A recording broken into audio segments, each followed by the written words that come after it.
The question is that the motion be agreed to.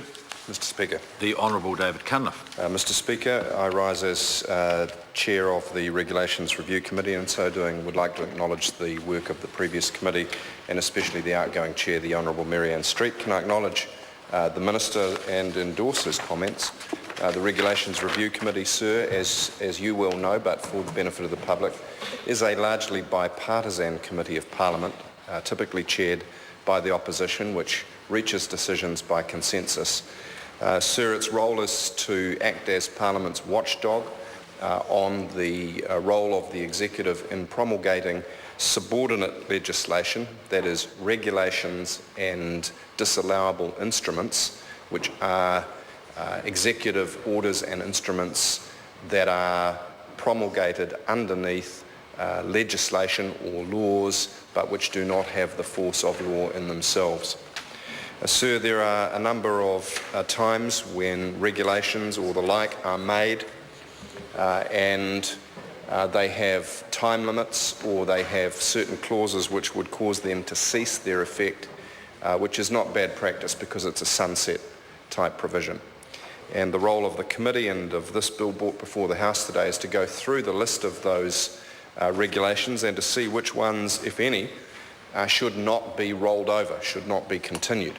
And that's Parliament's opportunity through the work of the committee and its staff to ensure that the executive is not inappropriately using its powers.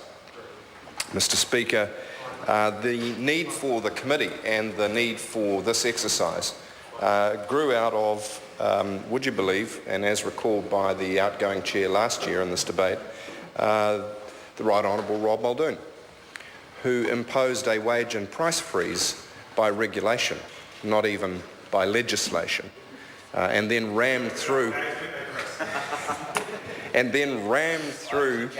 justifying legislation within a month. And I can hear his light over the other side of the... He appears to be in the chamber, but we can't refer to that as... His spirit lives on. And so out of that, the public has a new safeguard. It is the work of the Regulations Review Committee. So now to the content of this bill, sir. There are no regulations which the committee felt should not be rolled over, and so there's a clean bill of health contained in this bill, and all of the regulations which would have sunsetted have been renewed.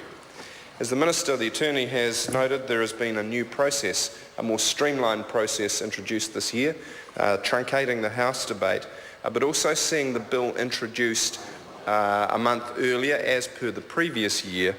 And the committee would like to emphasise the importance of that early start and to ask the Attorney to ensure that the same thing occurs next year.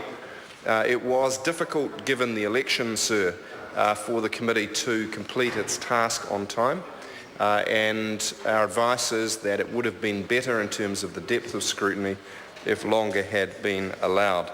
But it has been sufficient to reach a determination on the issues that have been raised in the bill. Mr Speaker, in closing, can I just say that the committee is reviewing the way it does its work, and it is likely, rather than giving consideration to every single deemed instrument or deemed regulation or disallowable instrument, it is likely to focus more on an 80-20 approach, where those that are likely to be non-controversial and not to offend any of the key principles of good legislative practice, sir, will not be routinely reviewed. But that increased scrutiny will be given to those that are more likely to provide issues which need to be considered. And so we're expecting the committee to take a more detailed and focused approach to its work in the coming year. And I'd like to commend the work of the staff and again the outgoing chair, the Honourable Marianne Street, in setting up that process. Thank you very much, Mr Speaker.